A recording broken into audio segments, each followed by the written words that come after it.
आपने कहा कि किसी मजहबी किताब में डायनासोर का जिक्र नहीं है। अफसोस कि आज तक किसी मैथमेटिक्स की किताब में मुझे डायनासोर का जिक्र नहीं मिला।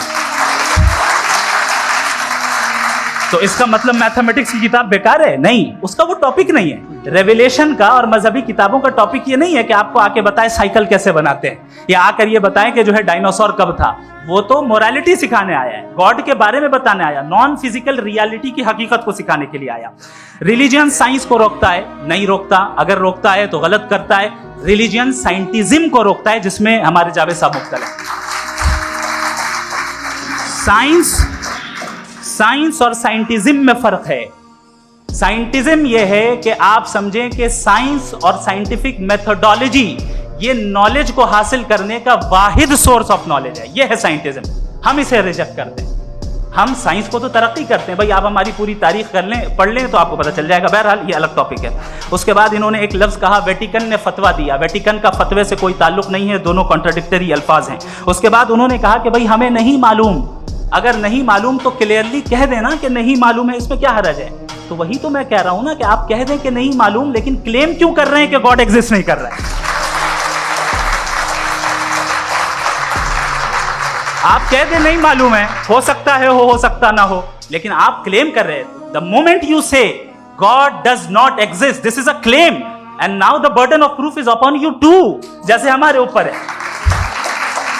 और क्यों है मैं बताता हूं, क्यों है ये भी मैं बताता हूं। फिलोसॉफिकली जो क्लेम होता है ना, सिर्फ ये नहीं होता कि इंसान कहे पॉजिटिव क्लेम करे और नेगेटिव क्लेम करे तो बर्डन ऑफ प्रूफ नहीं है। आप मिसाल के तौर पे मैं कहूं कि फुला उस कमरे में कोई नहीं है, मैंने एक नॉलेज का क्लेम किया है। उस कमरे में कोई नहीं है, मैंने एक नॉलेज का क्लेम किया। या तो मैं कहूं मुझे नहीं पता, हो भी सकता है नहीं भी हो सकता है, this is not a claim. लेकिन जब मैं कह रहा हूं कि वहां कोई नहीं है या मैं कह रहा हूं वहां कोई है, दोनों क्लेम है और दोनों के ऊपर बर्डन ऑफ प्रूफ है। हमारे ऊपर भी बर्डन ऑफ प्रूफ है। मैंने कंटिजेंसी आर्ग्यूमेंट दिया, इसे तोड़कर दिखाइए। आखिरी चीज, इन्होंने कहा कि खुदा दुनिया बनाने से पहले 150 साल पहले या करोड़ों साल पहले क्या कर रहा था। अरे हजरत, चलें बहरहाल मैं जवाब दे देता हूं। आप हमारे रिस्पेक्टेड पर्सनैलिटी हैं, अगर आप नहीं होते तो मैं इसे एंटरटेन ही नहीं करता। टाइम, ये 100 साल पहले या 100 साल बाद, पहले बाद में अभी, ये वो अल्फाज हैं जिनका ताल्लुक टाइम से है। टाइम शुरू ही हुआ है यूनिवर्स की बिगिनिंग के बाद, तो उसके पहले खुदा क्या कर रहा था? सवाल इलॉजिकल है, ये फेलेसी है। यानी आप ये कह रहे हैं कि यूनिवर्स के बनने से पहले खुदा क्या कर रहा था? टाइम के बनने से पहले, पहले का ताल्लुक टाइम से, टाइम उस वक्त था ही नहीं, तो ये सवाल ही इनवैलिड है खुदा के ताल्लुक से। दूसरी चीज, आर्ग्यूमेंट ऑफ कंटिजेंसी जो मैंने आपके सामने पेश की है, आपने बार बार ये प्रूफ किया और ये कह रहे हैं कि गॉड ऑफ गैप्स। देखिए, पहले नहीं मालूम था, साइंस ने कर दिया। सिंपल्स की मिसाल से मैं समझा देता हूं। जिस गैप्स की आप बात कर रहे हैं ना, साइंस उन गैप्स को जिन चीज के जरिए भी प्रूव करेगा वो कॉन्टिजेंट ही होगा। अब चाहे वो फोर्स हो, मैटर हो या एनर्जी हो। लिहाजा सवाल हमारा उस वक्त भी वैलिड होगा जब तक कि आप नेसेसरी बीइंग पे ना आ जाएं। और इन्फिनिट रिग्रेस पॉसिबल नहीं है of causes in practical world, तो जाहिर है कहीं रुकना पड़ेगा। जहां रुकेंगे वही खुदा है। दूसरी चीज, आपने ये क्या कह रहा था मैं, किस पॉइंट?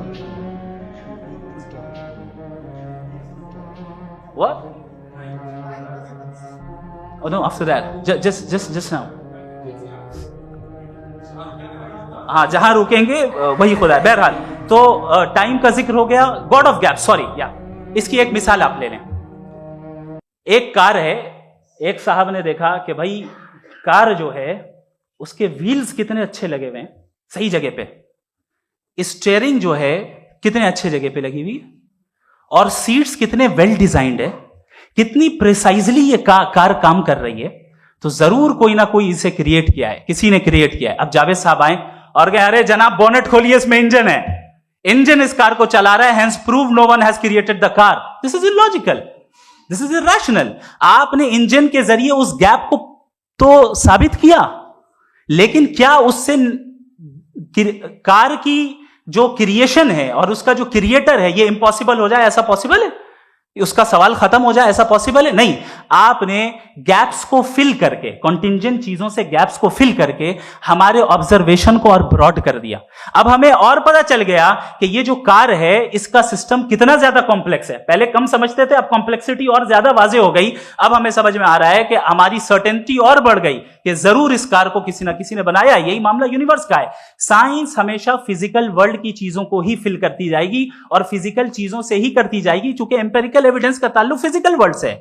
आप साइंस के जरिए मेटाफिजिकल रियलिटी को कभी साबित नहीं कर सकते। ये रॉन्ग टूल का इस्तेमाल करना है। ये वही काम है कि आप मेटल डिटेक्टर से प्लास्टिक डिटेक्टर करने चलें, जो कि जाहिर है